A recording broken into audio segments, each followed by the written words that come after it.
Over the years, I've had several opportunities to deliver the keynote address at research conferences. It has been as much a study of what not to do as it has been what to do.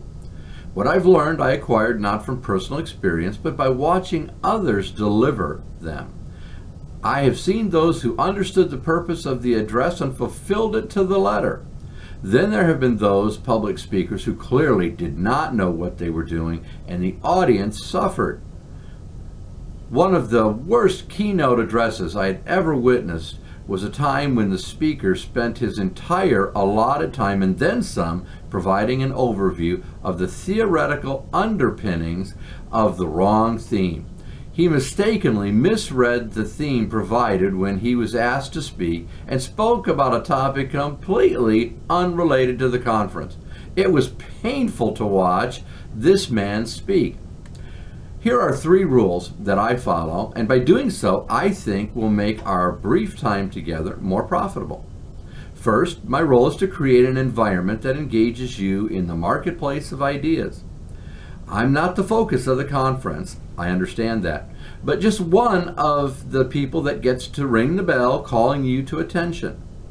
Second, my task is to be brief but informative. We must always realize that there are other speakers who will take the stage, and they deserve their allotted time. Lastly, it's my responsibility to elaborate on the theme. I have the enviable task of addressing the relevance of this theme and how you, the audience, are impacted or defined by it. With the knowledge that the first 2 rules will be followed religiously, I propose to skip directly to the 3rd one and discuss the conference theme. The conference organizers have provided us with a curious, if not cryptic, theme. I call your attention to the words "new age of research." At first glance, this phrase brings the image of a boundary to mind, not a barrier as substantial as a stone wall, more of a nebulous or ill-defined separation between what was and what is. Here's the justification for my use of the words cryptic and curious. As I've surveyed the landscape of educational research, little has changed in how we conduct research. The methods we employ, whether quantitative or qualitative, remain virtually unchanged for the better part of the last century. Strategies or statistical analyses may have gained greater acceptance over the years in the research community, and therefore become more common. Yet this fact should not be taken as proof we are entering a new age of research. I don't think we are. I know that may put me at odds with the conference organizers because of the title or theme of this session, but listen to what I have to say and I think I'll make my point. If anything has changed in the Philippines when it comes to research, I think there is now a new emphasis on conducting research, even at the K-12 level. Educators are being strongly encouraged to examine their practice by conducting action research. In higher education, faculty effectiveness is being determined by research productivity, and research productivity does not necessarily include the quantity of publications, but now a greater attention to the quality of the product and the reputation of the journal where it's published. The next word in the theme, dawning, is very descriptive. Sunrise or dawn is a process. It begins to be light long before we ever see the sun peek over the horizon. Considering the theme, the word dawning conveys the meaning that something is coming that is not yet here. We might call it a prolepsis. That's a word that says that there's something on the horizon that has not made its full appearance. As the world turns, the sun appears to rise in the sky and the darkness gives way to light of a new day. So it is with educational research. Different methodologies take time to gain acceptance in academia. I see 3 changes that are on the horizon, so to speak. The first change that I see gaining acceptance soon, if it's not already here, is publishing research in electronic journals. It was a little more than 20 years ago that few professors would ever consider publishing their research in an electronic journal. Only a handful of the major journals even that had print as well as online journals. They weren't very common. Today, there are nearly 100,000 academic journals, and 95% of them have print as well as electronic versions. And according to some reports, half of that number of journals are published now only online or strictly online. They no longer have print publications.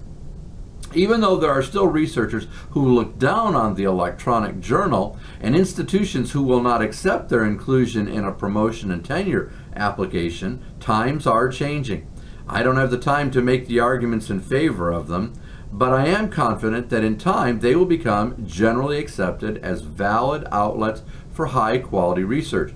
Even at my own institution, there was a level of administration that questioned the validity of these online journals, even those that had print versions but also had online versions, or journals that were tied to conferences. And I understand the Asian Intellect Organization, which sponsors this conference, has journals. And in some quarters of the United States, they look down on what they call conference journals. But I see them as valid outlets for getting the ideas that we need to be talking about out into the marketplace. So I think this is one of the changes that has been long overdue, that we're going to see burst upon the scene in this new age of research. Second, I believe the improvements in voice over internet technology is going to increase the access that researchers have to present their research in forums all over the world. I'm convinced that in the years to come, a lack of financial resources or geographical boundaries and political opposition will no longer prevent competent researchers from interacting with their colleagues. Great strides in the development of this technology have made it possible for me to be addressing you without having to be physically present. Already a few of the international conferences with which I'm familiar have options for researchers to make their presentations in real time via video conferencing websites. There is no substitute for traveling to an international conference, and I'm in favor of that. And being able to interact with the participants is powerful. And being able to do that in that international forum is exactly what we should be doing. But with the cost of travel and immigration issues and concerns and shrinking budgets in higher education, virtual presentations might be a viable way for scholars to share their findings in their research.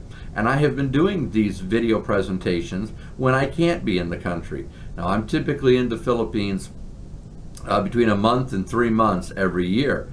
But when a lot of the conferences are taking place, it's when I'm here in the United States. So this is the next best way for me to be able to interact with you, at least try to interact with you. And I think this is going to become more common as the days draw on. The third change that's looming on the horizon relates to how academics, scholars, will collaborate in the future. Current collaboration revolves around professors at the same university, or at least in the same country, relating to each other, working with each other on their research. But with the aid of technology, it's going to become more commonplace for professors in various parts of the world to routinely work together with colleagues in other parts of the world. I still remember the time when President Nixon spoke to the first astronauts on the moon. It was a technological wonder. It had never been done before that day. Now we have the capability to call our friends all over the world and think nothing of it. Gone are the days of the international operators who connected those calls and you paid $50 for a 2-minute call. With today's technology, staying connected is easier than ever. People will still need to connect personally, but the technology is going to make it possible and financially feasible. The collaborations are going to increase naturally because of the technology, but the richness of the research will also increase as researchers from diverse backgrounds and perspectives work together to solve complex problems that cross borders. And I think that's going to be a great change for researchers because they're going to have a greater access to people who share similar ideas and have similar research problems that they want to work on from different perspectives. And dealing with those problems maybe in first world nations or developed nations, and also looking at them in developing nations. So I think this is going to be a great change for educational research. In the time that remains, I would like to focus my final remarks on the things that I would like to see remain the same as the new age of research unfolds.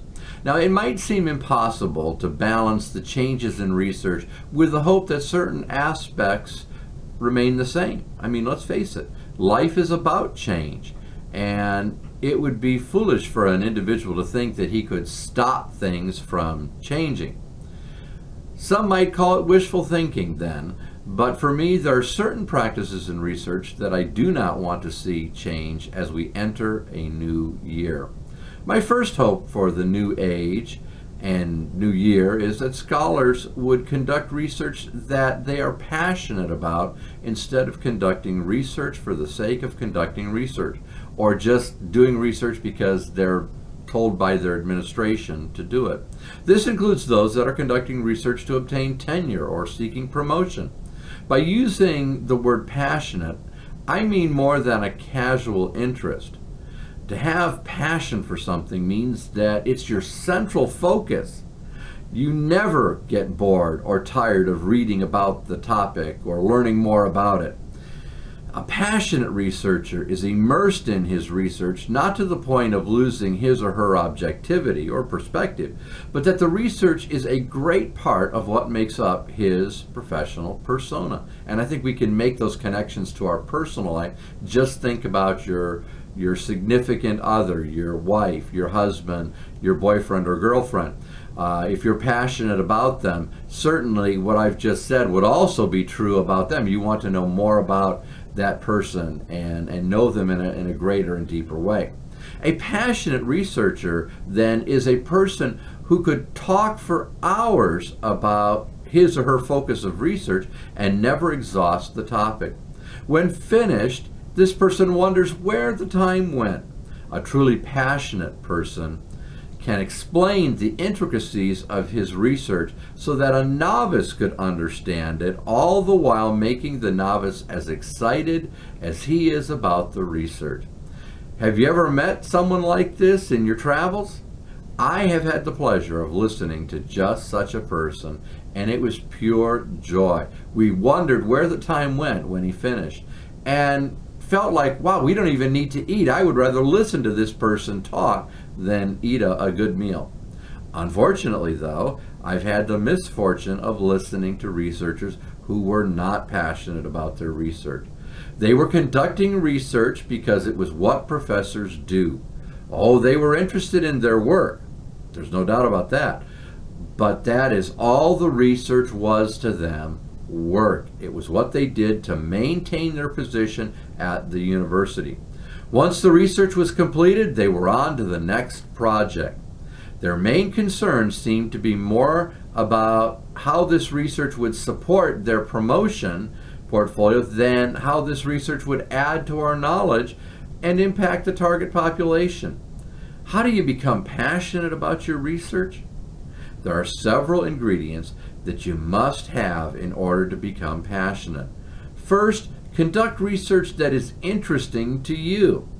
The more you are involved in the research, the greater your passion for it will be. Second, do not succumb to the pressures of others to complete your research on their timetable. Good research takes time to complete. If you rush it, you produce bad research. I'm not so naive that I don't realize that you must produce your findings in a reasonable amount of time. Especially if you're going up for tenure, there are strict timelines of you've got to have your research published within 5 years, or else you lose your position. But my hope here is that you will take the time you need to do a thorough job of investigating your research question before you rush to release your findings or your conclusion. Third, allow yourself to be curious. It might be a strange statement to make to a room filled with researchers, but being curious gives you permission to explore the nuances of your topic. We call these rabbit trails here in the United States. And a rabbit is a little small mammal that it hops one direction and then it hops another direction and kind of bounces around on the ground looking for food and staying away from prey. So a rabbit trail in research are those journeys you take that are not directly related to your central research. They don't fulfill that main research question. They're tangential to it, but they might lead you to an important discovery or a different perspective on what you're studying. So if you turn off your curiosity, who knows what you might miss? And as the cliche tells us, it is the road less traveled oftentimes that brings us the most exciting journey. My second hope for you is that you would continue to see yourselves as the scholars you are, or if you don't consider yourself a scholar, that you would begin to do so. Have you noticed that we don't use the word very often when we describe what it is we do? We sometimes talk about scholarship, but in our minds we don't necessarily register that scholarship is performed by scholars. When we ask our colleagues in higher education, they will very quickly tell you that they're Dr. So-and-so, or that they are an associate professor, or a full professor, or a college professor. Seldom do they introduce themselves as a researcher. Yet conducting research is what we do, but it's not who we are. To refer to yourself as a scholar might be presumptuous. I understand that, and I'm willing to admit that. Some people might think, wow, you're putting on an air, a false attitude, making yourself more important than you really are. But when you look at the definition of a scholar, the idea of a monk in a monastery somewhere studying Latin or recopying ancient manuscripts might come to mind. But the definition of a scholar, you'll see, is a person who has profound knowledge and understanding of a particular subject. Not all subjects, but a very particular one. A researcher, then, by definition, is someone who discovers and verifies information. Do you notice the difference between those two definitions? A researcher does not necessarily have profound or deep understanding of a topic. He's the one who might make a discovery, and he might verify information, verify that a particular treatment has the desired effect on the control group or on the treatment group, yet they don't have that profound knowledge. So it might just be a matter of semantics. I'm willing to admit that. But I like the sound of scholar more than I like the sound of just being a researcher. It, in my own mind, causes me to sit up a little bit straighter. Not saying I'm a know-it-all. I'm not saying I know everything there is to know about my chosen topic or field. But what I am saying is, as a scholar, I am continuing to investigate this one topic. I'm learning more about it. So, being a scholar elevates our work. It increases its importance. The word scholar takes us out of the realm of function and doing and places us on a plane of being. This means that everything that we do serves to further our understanding of a particular subject. Now follow what I'm saying here. I don't mind telling you that I'm a scholar. My field of inquiry is leadership. What I read is devoted to this topic. I don't read other kinds of books regularly because I am a scholar of leadership. I have lots of books. My father had lots of books, and I have from time to time read some of his books. But I always go back to looking at leadership texts because that is the field of my inquiry. When I do research, when I am curious about something, I spend my time investigating this field so that I might understand it more, because as a professor of leadership, I'm training a generation of leaders. I can't train them in what I do not know, and I cannot lead them where I'm not willing to go, but I can't tell them about things I haven't learned. And so it's my job then to make sure that I am constantly getting new ideas, new information that I can share with them more. When I write articles for publication, you can be sure that that article is going to address some aspect of leadership. I like to talk about leadership. So when we're conversing, you can be sure that the topic of leadership is going to work its way into our conversation. And yes, I can talk about leadership for hours, just like any other scholar. Does this make me a one-dimensional person? Does it make me somewhat boring? Well, probably not, because it makes me a scholar. I hope that the next time that we meet at a conference in the Philippines, you will introduce yourself as a scholar, because I think that's exactly who we are and how we should. My final wish for this new age of research relates to the relevance of our research. A few months ago, August to be precise, I was invited to serve as a peer reviewer for the Fulbright Scholarship. I was selected to serve on the Educational Leadership Discipline Committee. I was given this honor because I'm a Fulbright alumni. I spent my Fulbright Scholarship there in the Philippines at Tarlac State University. It was an amazing time in my life. I would never trade it. It's one of those professional lifetime achievements that I'm most proud of. And if you look over my shoulder on that shelf, you'll see a certificate that recognizes my time in the Philippines as a Fulbright scholar.